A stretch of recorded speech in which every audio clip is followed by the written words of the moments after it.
This is Jamey Boyum in Panola County. I'm here with Flatwoods Volunteer Fire Department Chief Jerry Coxen, and of course, big 740, 750 acre fire you guys are messing with out there. And what's the latest on that? It looks like a lot of the crews have left right now. Our latest total on dozers yesterday, we had 11 Forestry Service dozers on the ground at one time, and some of those were broke down. They've fixed those back up. Most of the Forestry Service dozers have gone back to wherever they come from throughout East Texas. We have 2 dozers in here they're out of state from Nevada. They've got one big dozer and a smaller one to help it, and then they have what they call a Type 2 engine crew. It's a pumper truck that stays with that dozer crew in case they have problems or fire or something. They can help them, provide protection for them. They have 2 engine crews, which is small 1-ton trucks. They're both out of Arizona, and they're back in here today. They did have a state crew that's I can't remember the name of it. It's MIS, something like that. It's a crew that state contracted. There's from all over the state of Texas firefighters. There's 3 Type 1 engines with those, and then I think they have 3 Type 2 engines, which is a tanker with those small crews, so they can go around the fire lanes mopping up. But all of those, I think, are in Rusk County. They had a big fire going over there. They sent them to Rusk County yesterday. That's where they were headed today. They have, I heard through the Forest Service, we have 2 dozers coming in from, or possibly 1 dozer coming in from Georgia, and a engine crew, which is a 1-ton truck with firefighting capabilities. They'll be stationed here for approximately 2 weeks, and then they'll assess the fire danger and see if they'll keep that equipment here and rotate people out to run that equipment.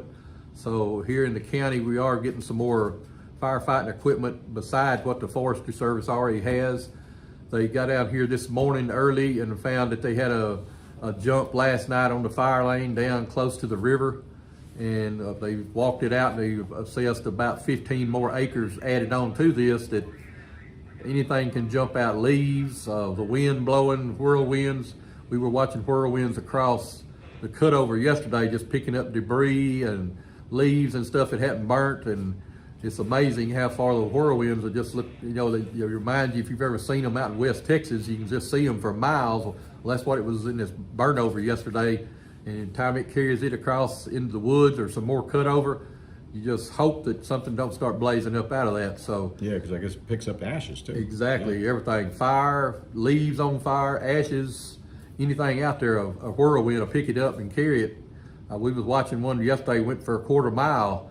Thank goodness it's all in the black, so it really didn't hurt anything. But where we were at, they were trying to protect, keep it from crossing the road, and luckily it didn't get across the road on them. The engine crews and the dozer were trying to keep, widen the road out and everything, and it helped a whole lot. So I guess, but the majority of the crews have left to go elsewhere. Yes, sir. They've got fires in St. Augustine County, and I hadn't heard an update in Rusk County today, but yesterday it was 100 acres.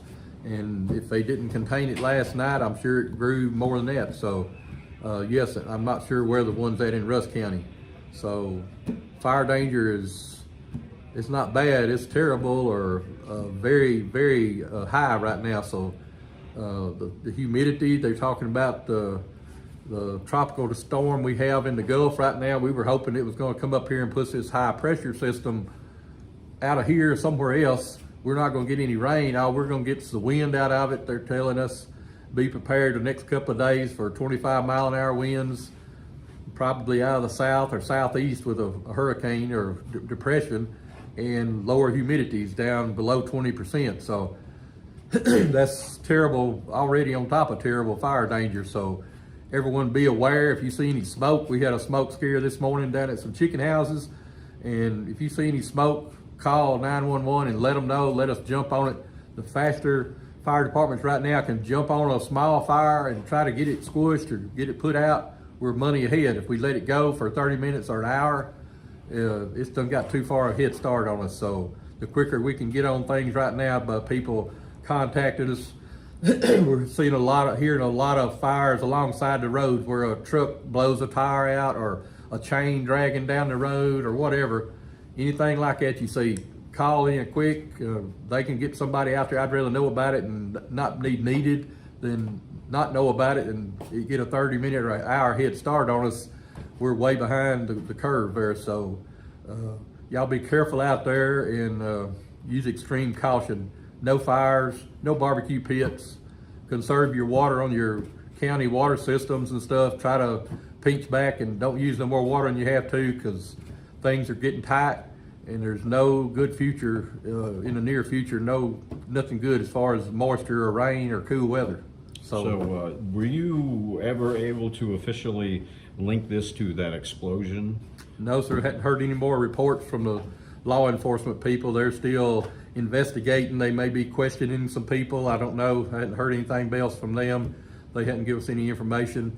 They may not can talk about it. I'm not sure. You know, law enforcement, they'll give us an update. Possibly it may be a week or so, or until they don't want to go jumping at conclusions either. You know, they want to nail something down. They want to be for sure what it is if they decide what it was. You know, I'm not going to be saying they will know, or they're pretty good about investigating stuff and things like that. So they'll probably find it, but it may take a while for them to put it out or anything. You know, they want to be for sure and don't go pointing fingers or anything at anybody before the time or beforehand or anything like that. Yeah, because it could be criminal or accidental, and so they got to look into all that. I don't know, but yeah, they'll look at all aspects, I'm sure, because this could get serious. There's a lot of cut over out there, and it'll be green in a month if you get a little rain on it.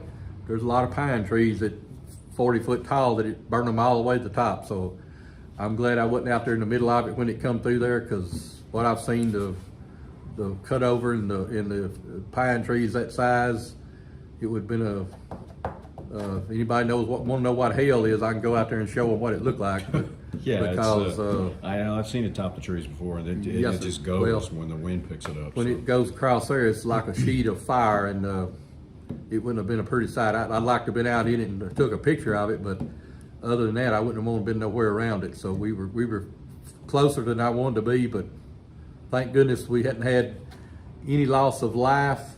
No injuries? No injuries.